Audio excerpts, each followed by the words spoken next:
नमस्कार and I welcome you all to Indian hegemony. मैं हूं अरहम मित्तल। नाउ रिसेंटली एक काफ़ी ज़्यादा बड़ी शॉकिंग डेवलपमेंट सामने आई है जिसके बारे में आपको पता होना चाहिए कि इजराइल ने कतर के ऊपर बॉम्बिंग कर दी है। पूरा इंटरनेशनल मीडिया इसको कवर कर रहा है। अगर आप यहां पर आर्टिकल्स देखोगे, Israel has begin attacking the Hamas leadership in कटार।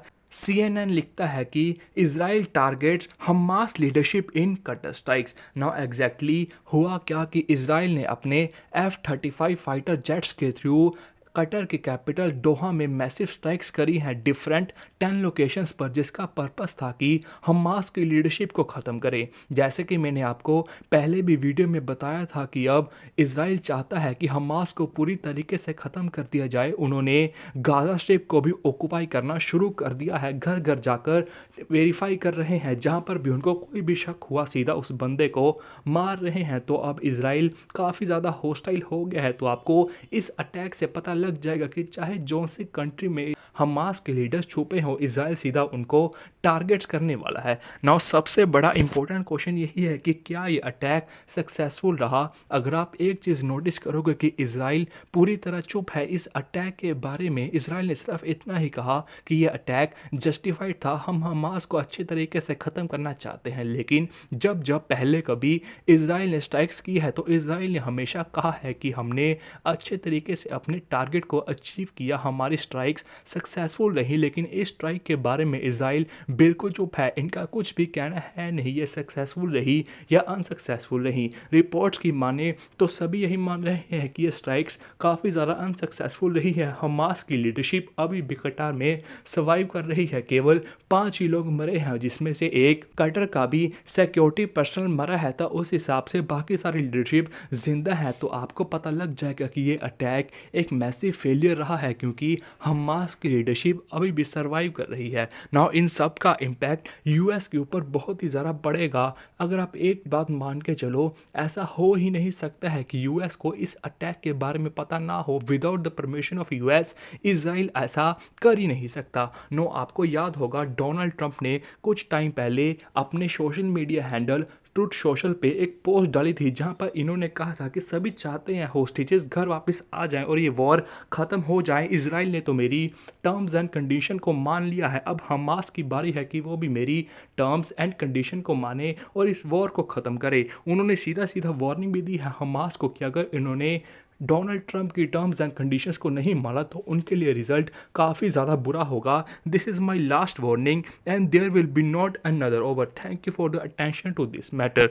7 सितंबर को डोनाल्ड ट्रंप ने ये ट्वीट करी थी, लेकिन इसका हमास ने कुछ भी रिप्लाई दिया नहीं। तो उसके 2 दिन बाद आज इजराइल ने स्ट्राइक्स कर दी हैं हमास की लीडरशिप के ऊपर कतर में। तो आपको एक चीज़ का क्लियर आइडिया लग जाएगा कि without the permission of US Israel ऐसा कर ही नहीं सकता है। नाउ इसका सबसे बड़ा कारण ये है कि अब इजराइल के पास काफ़ी ज़्यादा कम ऑप्शंस बचे हैं। अगर आप देखोगे, जब से इजराइल और हमास की वॉर शुरू हुई है तब से यूरोपियन कंट्रीज भी इजराइल के अगेंस्ट आ गए हैं और most of the European countries अब पैलेस्तीन को एज अ कंट्री भी रिकॉग्नाइज करने वाले हैं। तो अब इजराइल के पास ऑप्शंस काफ़ी ज़्यादा कम है। इजराइल के पास अब केवल यूएस ही खड़ा है जो कि पूरी तरीके से इजराइल को सपोर्ट करता है। तो without the permission of US Israel ऐसा अटैक कर ही नहीं सकता है, क्योंकि उनके पास ऑप्शंस भी काफ़ी ज़्यादा कम अवेलेबल हैं। नाउ जब डोनाल्ड ट्रंप से इस अटैक के बारे में पूछा गया, सबसे पहले तो उन्होंने कहा कि हमको इस अटैक के बारे में पता था नहीं, जब हमें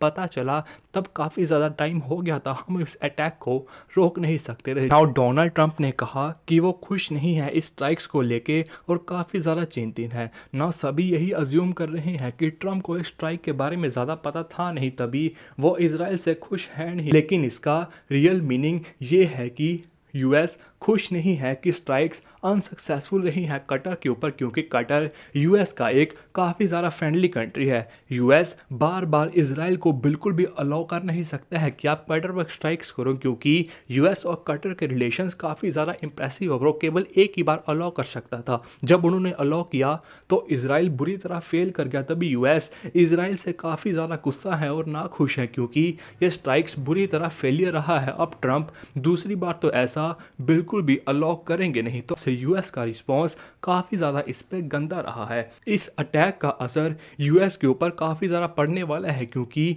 यूएस की इमेज इस अटैक के बाद ग्लोबली काफ़ी ज़्यादा गिरने वाली है। अगर आप एक चीज़ को नोटिस करोगे कि कतर के पास most of the weapons US and European made है, चाहे इनका एयर डिफेंस सिस्टम हो, चाहे इनके फाइटर जेट्स हो, मोस्ट ऑफ द इनके वेपन्स यूएस और वेस्टर्न कंट्री से खरीदे हुए हैं ना। अगर आप इन कंट्री से वेपन्स खरीदते हो तो आप एक एक्सपेक्टेशन लेकर चलते हो कि ये कंट्रीज आपकी प्रोटेक्शन के लिए सामने आएंगे और इनके रहते आपको कुछ भी होने वाला है नहीं। जब अभी ईरान ने मिसाइल्स बरसाए थे कतर के ऊपर, तब यूएस के ही डिफेंस सिस्टम ने उन सभी को इंटरसेप्ट किया था। तो कतर अच्छे तरीके से वेस्टर्न मेड वेपन्स अपने पास रखता है, लेकिन इस अटैक के बाद सभी को पता चल गया होगा कि यूएस इतना भी रिलायबल पार्टनर है नहीं। क्योंकि अगर आप देखोगे तो यूएस के मिलिट्री बेसिस भी कतर में हैं, तो यूएस और कतर का रिलेशन काफ़ी ज़्यादा बढ़िया था। जिस कंट्री में उनके मिलिट्री बेसिस हो उस कंट्री में भी यूएस अलाउ कर रहा है स्ट्राइक्स को, तो यूएस की इमेज